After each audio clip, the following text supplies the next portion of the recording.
Hearthstone Battlegrounds is a game where 8 players face off in 1v1 rounds, with the goal to be the last player standing. To do this, you buy minions, build boards, and use your unique hero power. Hero powers shape entire strategies, making heroes a crucial part of the game. As a result, many heroes have been changed, reworked, or removed entirely. Today, we're taking a nostalgic trip back, revisiting forgotten Battlegrounds heroes.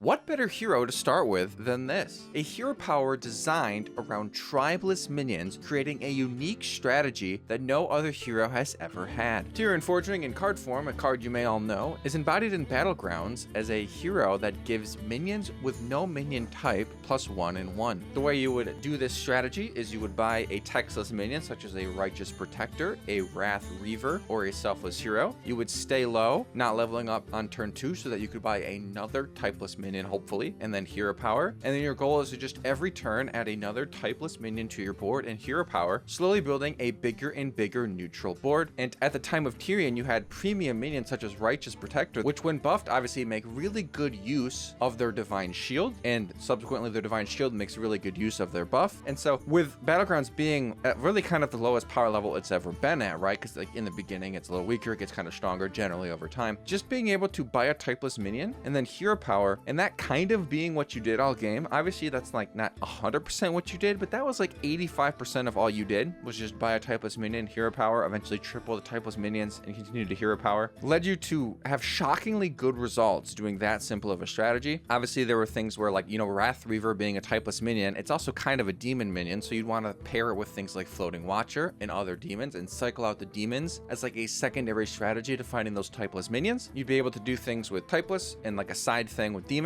And back at the time, demons was also one of the most powerful things you could do, self-damage demons. And so combine those two together and you're just winning the game without really doing much. You're weaving in this 1 gold hero power, you're weaving in typeless minions, and you're weaving in demons. That's kind of all you had to do generally to win games. This hero was added in January of 2020, not long after the mode was out, and immediately became a pretty powerful hero that had very unique gameplay to any of the other heroes, where generally speaking, there wasn't really a lot of reason to buy and hold these typeless minions for very long. Like, sure, Selfless Hero was a great hero to kind of slot in late game to give one of your big minions or one of your poisonous minions Divine Shield, but things like Righteous Protector were basically just to like eat a couple big hits or like just weren't on your board at all. And so having those minions kind of get buffed up and become part of your late game strategy was pretty unique to Tyrian. And as a result, this hero actually only 2 months later got nerfed. This hero power actually costs 2 gold nowadays, which I thought was interesting because as someone who played Battlegrounds back then, I never remember this costing 2 gold. And looking into it more, I realized that there is a reason for that. You see, Honorable Warband, the hero power, was nerfed to costing 2 gold in a Ashes of Outland patch on March 26, 2020. Tyrian Forging, the Battlegrounds hero, however, was removed from the pool of available heroes in Battlegrounds in a Descent of Dragons patch on March 17 of 2020. So this hero was sidelined and removed from Battlegrounds before the hero power was nerfed, and to this day this hero has been forgotten and has never been brought back into the game. I think that about sums up Tyrian Forging. You had a really unique strategy with typeless minions, but ultimately I don't know how interesting that was after long enough when you're just kind of doing the same thing over and over again. And as a result, it ended up being cast away, removed from Battlegrounds, and long forgotten, not being seen in the game for 5 years. Tyrian and this next hero have 1 gold hero powers that are both simple and easy to understand. The heroes in this video will get a little more complex and a little bit cooler each time, culminating with one final super epic hero that has been added and removed several times over Hearthstone Battlegrounds history. Next up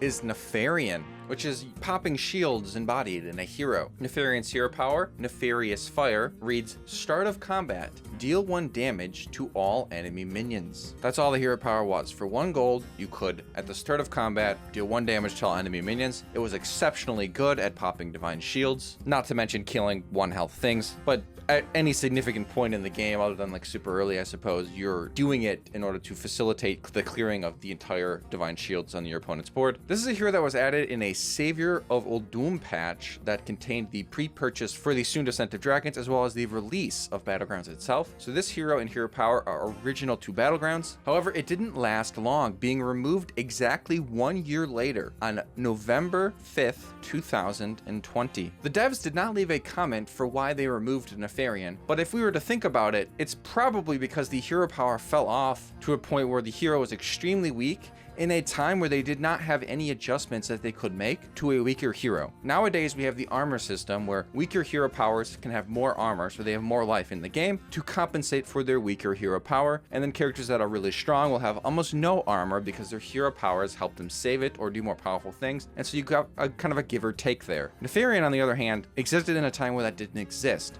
So if it got to a point after a year where the power level was so high that having a hero power that was kind of essentially useless for the first like 7 turns, you were just really weak compared to any other hero power that could be used early and late. And so they eventually decided to get rid of Nefarian, because outside of those like dream scenarios where you're versing a full board of Divine Shield Poisonous or Divine Shield mechs, the hero power is really underwhelming. And I think part of the big reason why this hero has never come back is because we can see this hero power today in a slightly weaker form in Brukan. He has options for other turns though, and doesn't need to spend gold. So Brukan for 0 mana can deal 1 damage to 5 of the enemy minions, and you just gotta hope you hit the divine shields, but he can also do 3 other things at any point in the game if he chooses, and it costs no gold. Part of me thinks that this Nefarian hero power would still perform well today, but again, that's only really if you focus on the late game. So in reality, it would be awful because it costs gold, which makes it unusable until later, and Brukan makes it pretty clear that's not true also, because you'd always prefer to have the flexibility that Brukan offers in your hero power to have something to do always every turn. The power level is too high these days to have a hero power you hardly ever use, especially one this underwhelming outside of certain scenarios. That kind of wraps up Nefarian nicely. It was a super high rolly, like not necessarily high rolly, but like if you get to late game, it was super powerful, but otherwise you just kind of didn't have something you could do for most of the game, and as a result, it probably wasn't that much fun after a little while. If you still want this kind of effect, you can straight up just buy minions like Tunnel Blaster, or you can use the hero Brukan and get kind of a weaker version of it. But that's Nefarian, one of Hearthstone Battlegrounds' forgotten heroes. Next up, we have the mysterious case of Giant Finn, whose hero power said, Murloc King, at the start of next combat, give your minions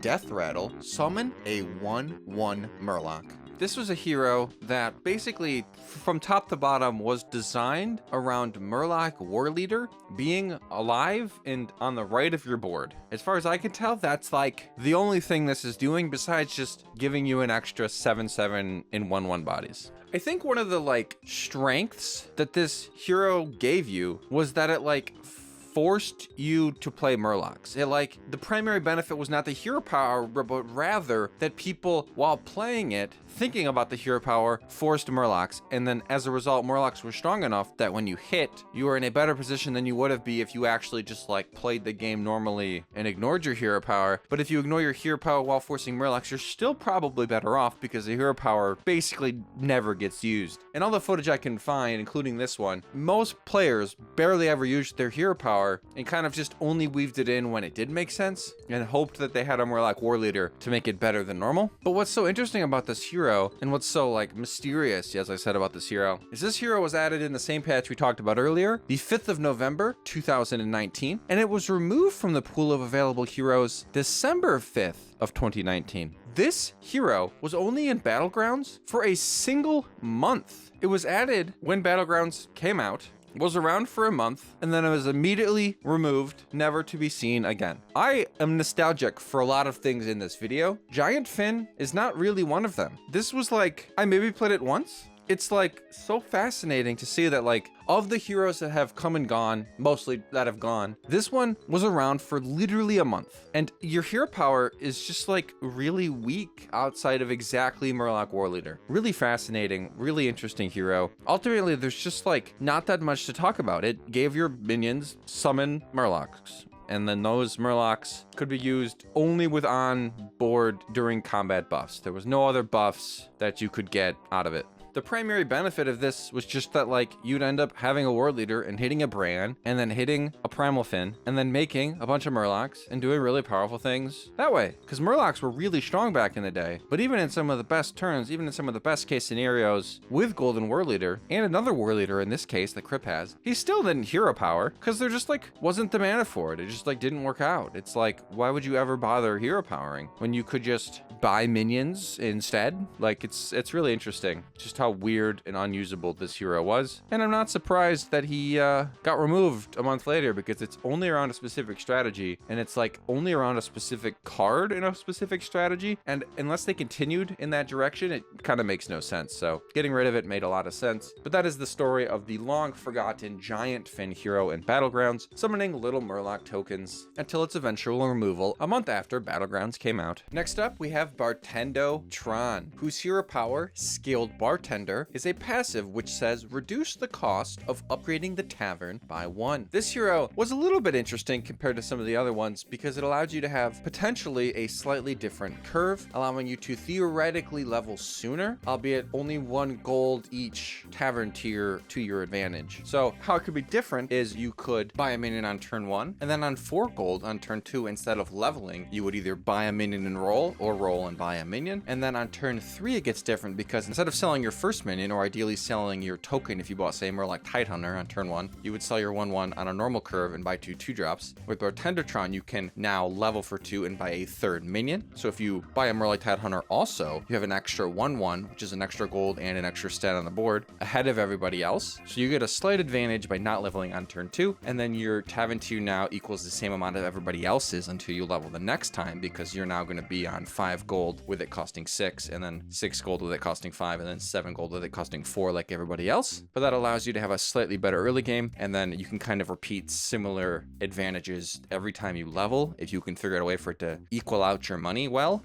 The problem was, back in the day, outside of Alley Cat and Murloc Tidehunter, the token summoning minions that allowed you to kind of sell half of the stats you were buying to get that extra money to kind of make it worth 2 gold, you had nothing else you could buy in the whole game besides a minion for 3. There were no tavern spells. There was literally nothing else you could buy except for those 2 cards. And so it was not even really a guarantee you could make the benefit work. So you start thinking about this in your head and you're like, Pretendotron, kind of not that great. You can get to turn 4, turn earlier, which back then may be as good as it is now, maybe even better. But generally speaking, it's like you're often wasting at least a gold anyway by trying to benefit from the hero power. So like maybe you get earlier, but maybe you don't. And it just ended up not being that good, because without hitting ways of filling gold beyond buying a minion for 3 gold, which was way less achievable, you ended up generally having fairly awkward turns. The main benefit coming on the tier 3 and tier 4 level, being that you could do that a little bit sooner, and you could maybe find your tier 4 and tier 5 minions a little sooner at the cost of essentially then not having a hero power. This is a hero I think that ended up getting removed largely because of heroes that would come along that would do what he does but do it better, and they could then keep the bartender aesthetic of Bartendotron as an actual bartender and kind of separate it from being a hero. I think a perfect example of the hero that I'm talking about would be Forest Warden Omu, which is a passive after you upgrade your tavern, gain 2 gold. So it's literally just Bartendotron, where you get 1 gold essentially on all your taverns, but it's actually the turn you upgrade your tavern, you get 2 gold. So you can kind of level when it doesn't line up evenly, and then still buy a minion because you get 2 gold to make that 3. And so you're ending up kind of leveling faster while still buying some amount of minions, whereas Bartendotron, it's like you're not really getting much at all of benefit. So it made sense that they would remove Bartendotron in favor of something like Omu, because it's essentially the same thing, but it's different enough that you might as well make it a different character and then allow Bartendotron to become a bartender where the character fits much more seamlessly. This, much like Giant Fin, was added when Battlegrounds came out, and it was removed a month later in that patch. However, it then came back 2 weeks later on the 19th of December 2019, and then was removed 10 months after that in October of 2020. And in that time, its hero power received new wording, but otherwise functioned exactly the same. So this hero was around for a lot longer than Giant Fin in total, but eventually would become kind of irrelevant and redundant when it became really weak weak, and they ended up instead removing it and adding Forest Warden Omu to the game, who was added about a month earlier than Bartendertron was removed. And at that point, no one's playing Bartendertron because you can just play Omu or literally any other hero that's better. And so they eventually sidelined him, and he's never been seen since. And I would predict never to be seen again, as Bartendertron is now a bartender you can use. And so adding the character as a hero just doesn't make any sense. That about sums up Bartendertron, a hero designed to power level early, but kind of fell flat and was later not directly replaced, but indirectly replaced by Omu, who allowed you to power level in a much more effective way. Before we get to our final forgotten hero, I have a couple honorable mentions, you could say. A couple heroes who still exist in Battlegrounds, but their hero powers have been substantially reworked to the point that they may as well be entirely new heroes, meaning their old hero powers are entirely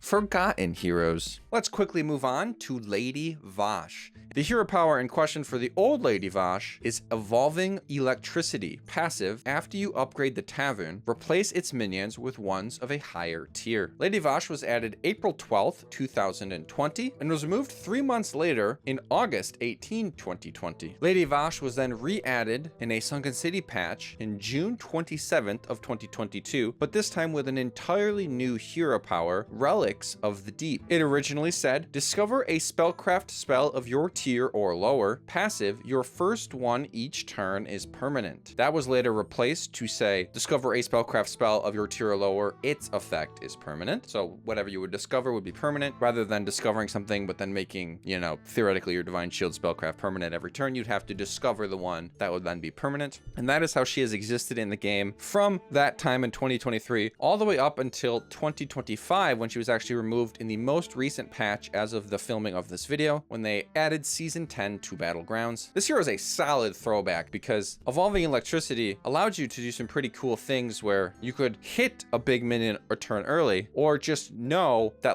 and when you level and then freeze, you're going to be able to buy multiple minions of a higher tier the turn after. So if you level on 2, you can see, hey, I've got some really good tier 2 minions here to be able to buy next turn, so I can freeze that. Or hey, I've just leveled to 5 and a couple of the 4-drops in the shop became 5-drops. I now know that I'm going to be able to buy 1 or 2 of these next turn if I can't afford them now. And so you're able to see a little early, or just buy a little early, powerful cards that help you with your direction. Ultimately, I think part of the reason that this character was reworked is because you are going to very soon see in Dark Moon prize spells the card Evolving Tavern, which was a spell you would cast that would say replace all minions in the tavern with ones of a higher tier. And this effect has shown up in a couple ways and throughout the various changes to Battlegrounds, and so it doesn't make a lot of sense for a hero to do it. And it's ultimately, as a hero power, not that strong. You'd much rather just have a hero power, and then if you have to pick this prize, pick this prize. I think the fact that this prize wasn't necessarily very good most of the time and was kind of greedy or troll, I guess for lack of a better word, symbolizes pretty well that the hero power for original Lady Vashj was probably not very good also. But it's super cool to see old nostalgic footage here of old Lady Vashj using this hero power, being controlled half a decade ago, but now long forgotten relic of Battlegrounds past. Our second honorable mention was teased in the Battlegrounds trailer, Ragnaros the Fire Lord. His original hero power was die insects, 2 gold, at the start of next combat, deal 8 damage to 2 random enemies. So like you saw in the trailer at the beginning of the video, in the video intro, you spend 2 gold, and then at the start of the combat, you send 2 Ragnaros shots out for 8 damage to 2 random minions. This perfectly embodies the Ragnaros card in Constructed, dealing 8 damage at the end of your turn to a random spot on the opponent's board. But now instead it's Battlegrounds, you spend the 2 gold, and then you get to deal 8 to 2 targets at the start of a combat. This is I think way cooler than the current Ragnaros hero power, but I understand why they changed it, because it got to a point where, yes, early game, dealing 8 to 2 things just wins you fights. Mid game, probably still wins you fights, especially back then. Even sometimes in the late game, you could still win fights, because you could hit things like a Baron Rivendare or a Mama Bear, etc., and that would allow you essentially to just free win the fight. But if you think about that in today's context, right, even their opponent's weak,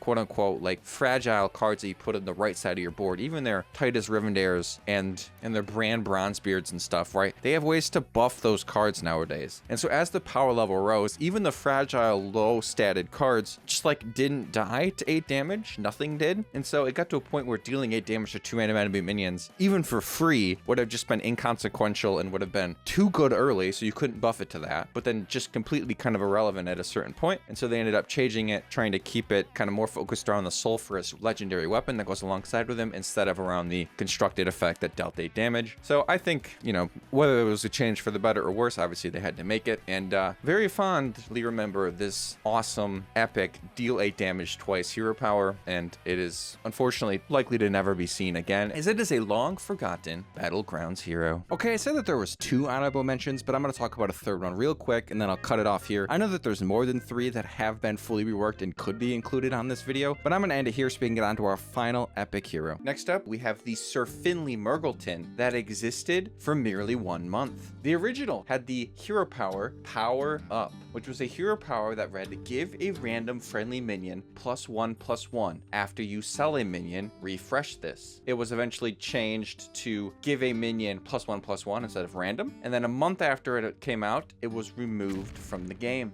In the early game, you're merely giving a minion +1/+1, either random or not, depending on which version of this hero power you used, but that's it, because you're not both selling minions and paying a gold to hero power until you get to the later turns when your board is full and you actually have to sell stuff, and then you could consider weaving in the hero powers. When you do get to the late game, when you have 10 gold and you can actually do a little bit more, the high roll for this is like playing a Metal Tooth Leaper with a board full of mechs, and then selling it, hero powering, buying another one, playing it, selling it, hero powering. Like, it just doesn't make much sense. Like, the hero power would make a lot more sense if it was when you buy a minion and refresh this, because then you can like weave it in multiple times a turn without like having to sell something, because you don't have enough gold to buy stuff, sell it, buy more stuff, and also be hero powering. You just never have enough gold to do that enough times that you could hero power even more than twice. So like, comparing this to Tyrion, you're giving 2 minions +1/+1 instead of your whole board +1/+1. It's just like not very good at all, and it's not fun at all because you don't have enough like resources to actually use this. This is one of those hero powers that today would be kind of interesting, because like there's APM comps, so you could like go infinite and just routinely spam the hero power button. It would be like more of a hassle than it's worth, because the stats wouldn't really add up that much compared to just playing the cards. But I bring it up to say, back then you had nowhere close to that. You're buying 2 or 3 cards a turn when you have 10 gold at most, and you're rotating 1 or 2 out. Like, that's all you're doing, and it just doesn't make a lot of sense. So I can see why they removed it. There's really not a lot to say about it. It's just a really underwhelming, really weak hero power. And the Sir Finley hero power they replaced it with, which is at the start of your game, discover a hero power, is a much more fun hero. It's a much more interesting hero of being able to take a reroll essentially at some more hero options if you didn't like the ones you were originally offered. So one quick last honorable mention, and now let's get on to our final, most substantial, forgotten Hearthstone Battlegrounds hero, one that has been introduced, removed, introduced, removed 2 times each, and we haven't seen in a number of years. That, of course, is Diablo. Yes, they added Diablo to Hearthstone Battlegrounds. One thing I will say about Diablo is this hero has been nerfed and buffed several times, so the exact numbers on some cards may be different or the same than what you might remember or be used to, because they've seen a little bit of different iterations of them, but the current versions are what I'll be showing on screen, because those are just the assets that are available. Diablo's hero power is Realm of Terror. Passive. Every 4 turns, all enemies fight the Lord of Terror and your warband for loot. And Diablo, Lord of Terror, is a token minion that has 4 attack, 4 health, and says Death Rattle. Give your opponent 2 loot. If this survives, Diablo gets 2 loot instead. So the way this worked is that for a week at a time or so, each time they return Diablo for like a special event to the Battlegrounds, there would be basically, I think, 100% chance somebody in the lobby would get offered it. They didn't have to pick it, but there was an 100% chance that somebody would get offered it. And then if he was in your lobby during regular turns, Diablo would behave just like everybody else. You'd just buy and sell minions, do your thing. And the player who's playing as him will do that every turn. However, they don't have a hero power. And those who aren't him, every 4 turns, they are sent to a special encounter against a boss version of Diablo. That boss has 666 health, but that's just for effect. It doesn't actually indicate any sort of well-being of the Diablo player himself. And then there they will fight not only Diablo's board, but the Diablo Lord of Terror token will be added to the right of it, which is essentially a loot pinata. You want to win that fight more than any fight, fight. Like, all you're doing in a game with Diablo in it is making sure that you are strong on the turns you are going to fight Diablo, so that you can be the one to kill the token minion and get the loot instead of Diablo being the one to get the loot. So Diablo, all they're worried about doing is getting as powerful as possible. They're not worried about leveling. They're not worried about doing anything else. All they care about is being strong that turn. And as a result, you kind of also have to play that way, because if you want the 2 loot, you have to be able to kill their board, or at least kill the Lord of Terror, and they're going to do everything they can to stop you, like taunting other things, right? And if they, because they're fighting 7 other people technically, right? Their board is, and so they're going to get like a handful of loot if enough people lose, and just be an absolute monster that's going to win the lobby. So you want to win to get the loot, and also to deny Diablo the loot.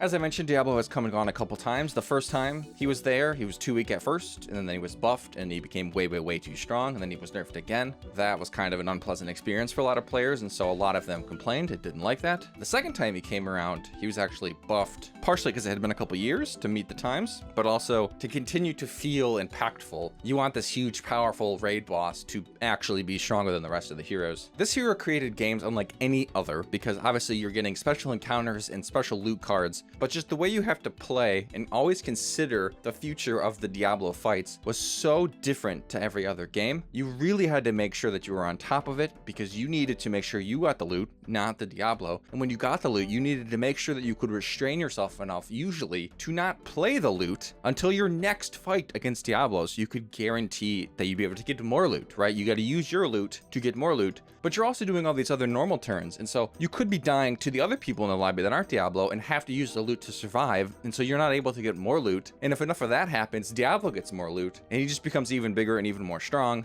and just kind of makes your life a living, you know what. Some of the loot cards in question are secrets, such as Black Soulstone's secret. After your last minion dies, summon a random demon. That's a real mental trigger right there. That'll tilt some players, right? You win the board, you kill them just barely, and boom, they summon a Void Lord or something, and all of a sudden you're nowhere close to killing them, and you take 5 plus their tavern tier, and so you take a bunch of damage. Some of them are a little bit less powerful, like Claws of Terror, which is just give a friendly minion +2/+2 only until next turn. So by comparison, very weak. They also have tiered versions of these spells, of these loot, based on what turn it is that you achieved them, right? So the Black Soulstone that summons a random demon is what you get on turn 4, but on turn 8 you get the Magic Black Soulstone, which summons 2 random demons, so on and going up, all the way up until turn 16, where you get the unique Black Soulstone that summons 4 random demons. There's actually some like crazy math going on for what happens if you get to turn 20 or turn 24, but that hardly ever really happens, and so I'm not going to bother trying to figure out what these symbols mean. There are 5 total loots that you can get, all with a different tier each turn that you go forward, and the goal was essentially to just make sure that you could steal as much loot from Diablo as possible and use it to your own gain, while Diablo was trying to use his token and his loot for him to win. And that was just a wildly different Battlegrounds experience from anything else. Diablo was originally added in 2021 and later came back in 2023 and was around for a very short amount of time,